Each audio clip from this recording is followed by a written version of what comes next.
If you're thinking of starting a business in the UK, one of the first big decisions you'll face is what legal structure to choose for your company. Things like sole trader, limited company, partnership. It can all seem really confusing and complicated at first. But don't worry. In this video, I'm going to break it all down for you in a way that's easy to understand. By the end, you'll know exactly what the main options are and how to pick the right company structure for your specific situation. Before we get started, don't forget to like this video and subscribe to the channel for more business tips. So let's dive right into the different UK company structures and everything you need to know. In the UK, there are main company structures, and we are going to do justice to it. The first one is the sole trader. This is the simplest and most common structure, especially for freelancers, consultants, and very small businesses. As a sole trader, there's no legal distinction between you and your business. You are your business.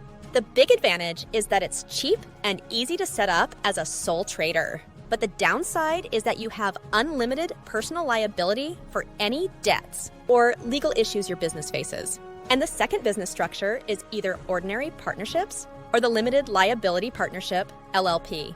A partnership is similar to being a sole trader, except it involves two or more people co-owning the business together. There are different types of partnerships, like ordinary partnerships and limited liability partnerships, or LLPs.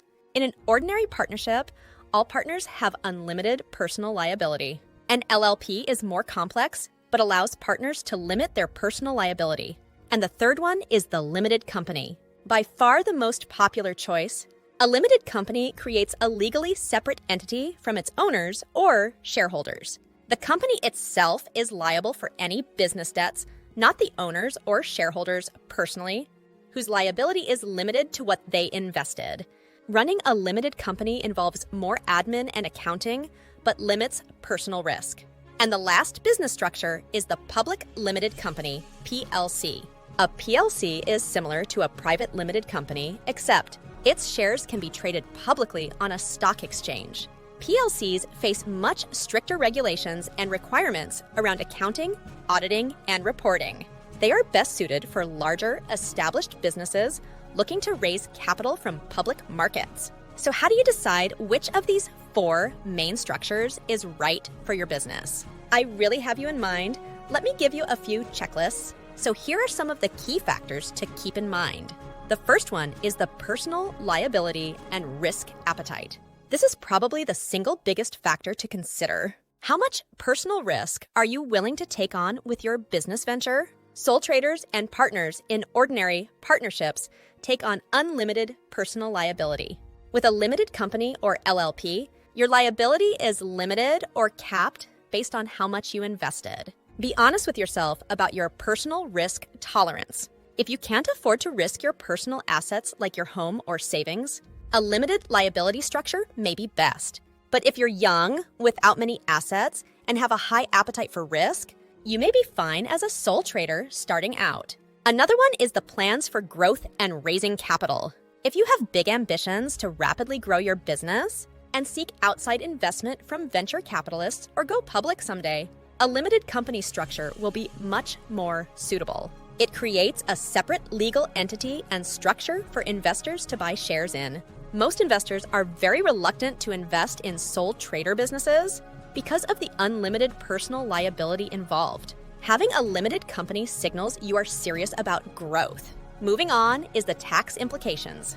The way your business profit is taxed can vary significantly across different structures.